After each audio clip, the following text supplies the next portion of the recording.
94 Rocks The Dark. It is that time again. It's time to get to know a band. We play here on The Dark, and on the phone tonight, I have the lead guitarist from the band Artifas out of Tennessee, that being Cody Criswell. And Cody, this is the first time you and I have had a chance to talk, but I have had a chance to talk to your other bandmate, Scotty, about 7 years ago about the band. So first of all, thanks so much for joining me tonight. Welcome to The Dark. How you doing? I'm doing great, man. Thank you so much for having me. So I'm kind of curious to see where this band is kind of gone in the last 7 years. For our listeners here, we've been playing your stuff for at least 7+ years. The album, which we really were focusing on back then, Inhuman, the track Inhuman and that, I guess where things have kind of taken over from there. I mean, there's a lot of 7 years in between there to talk about. How did things kind of come out with that song and that album that you had back in 2015? Yeah, so let's just say it's definitely been a long journey since then. A lot of things have happened.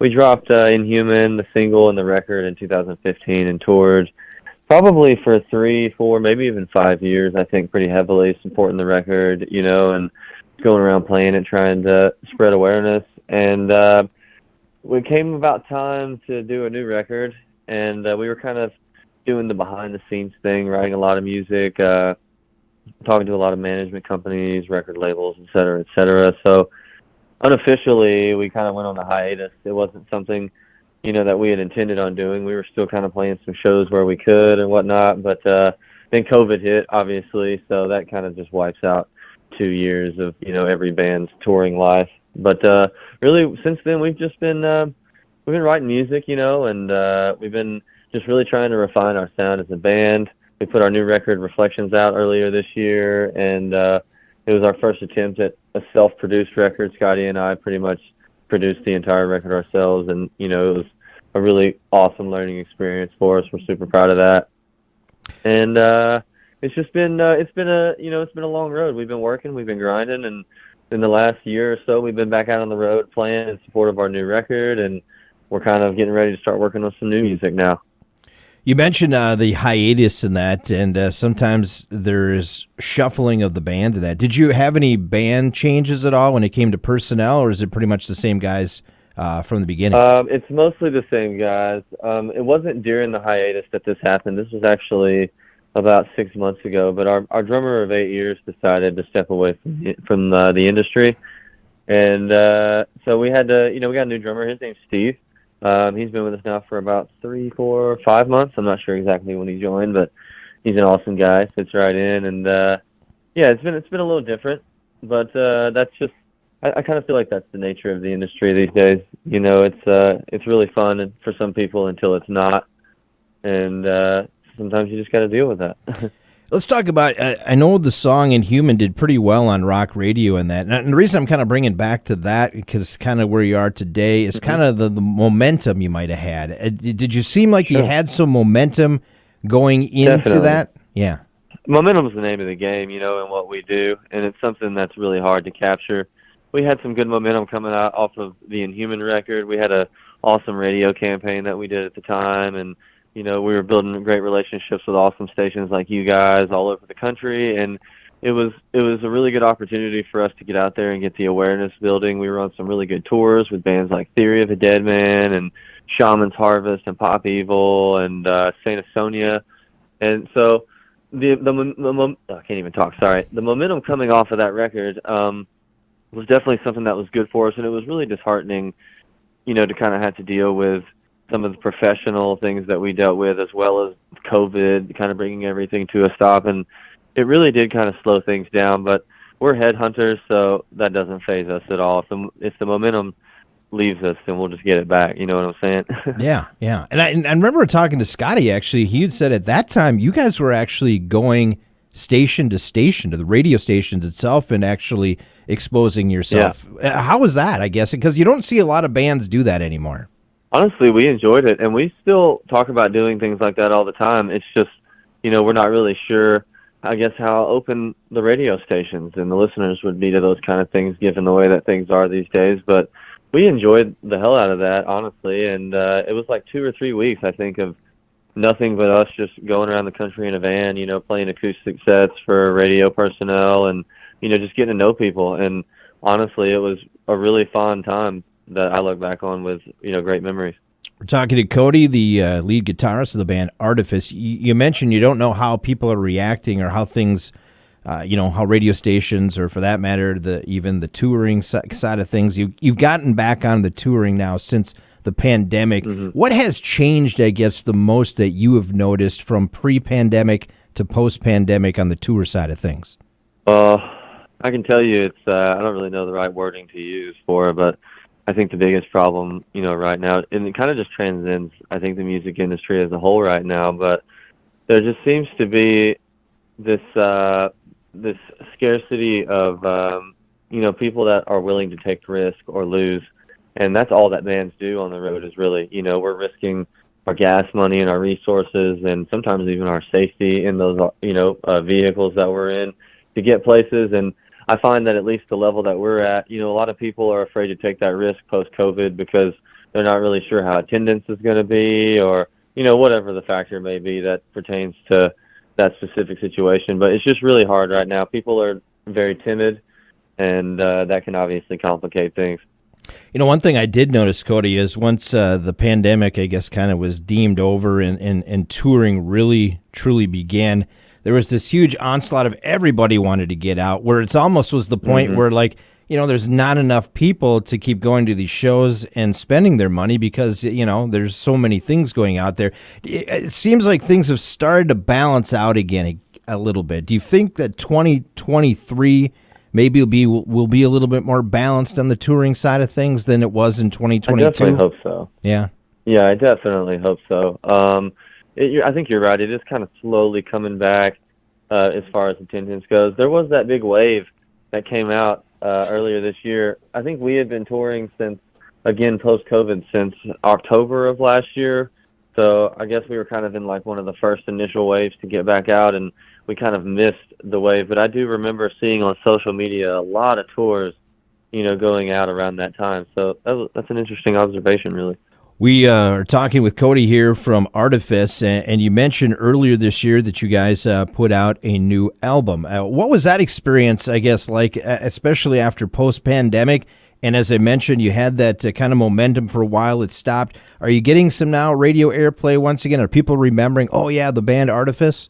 Yeah, I would. I'd like to think so. I don't really know how to judge success in today's music industry, but I know that our following and our show attendance and everything that you're supposed to look at, I guess for quote unquote success is ticking in the right direction. So I'd like to think that our old fans are enjoying the record and finding some things that they can appreciate. But it also seems like there's a little bit of a new fan base that's coming in and joining the party, which we like that as well.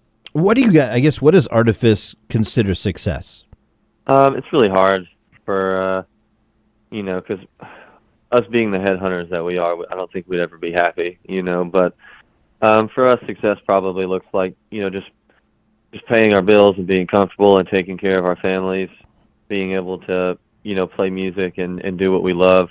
Really, it's just our goal, and the reason that we started this band was just because we love performing music, and all the business and all the other things were kind of an afterthought. So we just really want to be able to play music and make a career out of it and maybe move some people along the way. Now, when I talked to Scotty, I remember way back, he said he was an old music teacher. What is your background, I guess? And is he the one actually found you maybe when you were younger, like 15 or so? Is that the story? Okay, that's it. Well, so what is your background a little bit? Yeah, so I actually met Scotty when I was 15. I was in a band with my younger brother who was 9 at the time, and he was playing drums. I was singing and playing guitar. And Scotty, I think, was in college here at UTM, and he was in a more established band around the local area, probably the most popular band, around this area. And we got booked on a festival with those guys one day. Scotty might have even been organizing the festival himself. And we were playing inside. There was like 2 stages. There's like an outside stage and an inside stage. And we were playing on the inside stage. And Scotty walks in, and there's a couple kids up there just like shredding ass and doing their thing. And he was impressed, and we just kind of became friends. If I remember correctly, he was actually friends with my dad first, because my dad was like, managing my band at the time, and trying to kind of smooge up to the guys in the local scene to get us on some shows and stuff. My dad's he's a pimp, but What's yeah, your mom think of that? yeah. I mean, I guess she was fine with it. They were always on board. I had very supportive parents, so Gotcha. I was really blessed. But yeah, so they kind of became friends, and Scotty would kind of come over and like hang out and coach my band a little bit, or like we kind of had like a little bit of a brother band thing going on between our bands for years. And his band broke up, my band broke up. We both knew that we really wanted to do it seriously, so we decided to start a band. When I was 18, actually, I think we went to see Chevelle for my 18th birthday. My mom bought us tickets, and we drove up to St. Louis to see it. And I remember on the way back, we were in Scotty's soft top Jeep Wrangler in negative 10-degree weather, and we were just like talking about how inspired we were by the show and how we wanted to start a band that was influenced by all of these different things. And that was essentially where our musical career began together. Anthony actually was another guy that was in the scene at that time, and he didn't join the band till years later. But all three of us are all from the same hometown area and pretty much grew up together. So Very cool. Very cool. Hey, what I mentioned this question to be off air, the rock scene, the radio rock scene, I guess. Down in your area, you really don't have much of a rock station. But I guess, what is your opinion of rock radio today? Maybe compared to what it was back in 15. Has it gotten better? Has it gotten worse? I mean, what do you think? I think that's like a multifaceted answer, really. I know. I think it's gotten worse in terms of like popularity, because obviously streaming and the internet have become such a priority for a lot of people, especially in the younger generations. But I don't feel like it's really regressed any in I guess what it brought to the table before, which was still appeal and getting the word out there, word of mouth, I guess. Like, I still love radio. I know a lot of people that still listen to the radio. My fiance, actually, she pretty much only listens to the radio most of the time. So Smart girl. I guess there's definitely still a play. I mean, hey, I'm in the industry, so I don't ever complain. We're talking to Cody from Artifas. What's the future for Artifas in 2023? Well, we're working on some new music, and not really sure, when that'll be coming out, what that'll look like, whether it's an album or a single or whatever. We're still kind of just in the creative process of that, but definitely some more tour dates. I think we got some shows, some tours in the works for probably spring, so we'll get back out on the road around then. And really just more grinding, just looking forward and trying to keep that progress growing, get the family growing, bringing in new people, making new friends. Your latest album is called Reflections, and one of your latest songs is called Legacy. We're going to play that here in just a moment. What's the story behind this song? Legacy is, it's really just kind of a song, to us or to our listeners, really to whoever, I guess, needs to hear it. And it's just kind of telling you to do the things in your life you want to do and live your life to the fullest. I remember when we were first coming up with the concept of this song, we were talking about it a lot, and it seemed that a lot of us were really focused at that time, and still probably are, on the legacy that we're going to leave for our families after we're gone. And it just became something that we were discussing more and more amongst ourselves and amongst our close circle of friends. And we wanted to put a song out there just to remind ourselves and to remind people that might be listening that you can always go out there, or like they say in A Knight's Tale, this is my phrase, a man can always change his stars. So that's kind of what that's about, just going above and beyond and living your life to the fullest. Very cool, very cool. Hey, if more people want more information about Artifas, how can they get that? They can get it all over the place, basically any socials. We're artifas.com, facebook.com/Artifas. On Instagram, we're Artifas Official. We're on YouTube as well. We've got some music videos up there people can check out.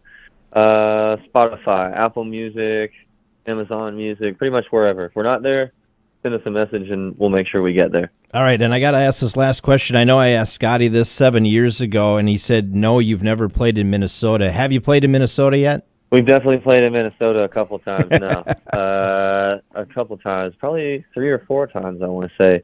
One time, I think, with St. Estonia, because I remember we partied downtown with those guys. Nice. Awesome. Well, hopefully we'll see you maybe here in 2023, Cody. Yes, sir. Yes, sir. Hey, thanks so much for joining me, and I wish you the best of luck in 2023. Thanks, Jay-Z. Thanks for having me, bud. Once again, that is Cody Criswell. He is the lead guitarist of the band Artifas. Their latest song is called Legacy. You're hearing it right now. It's on The Dark. It's on 94 Rocks.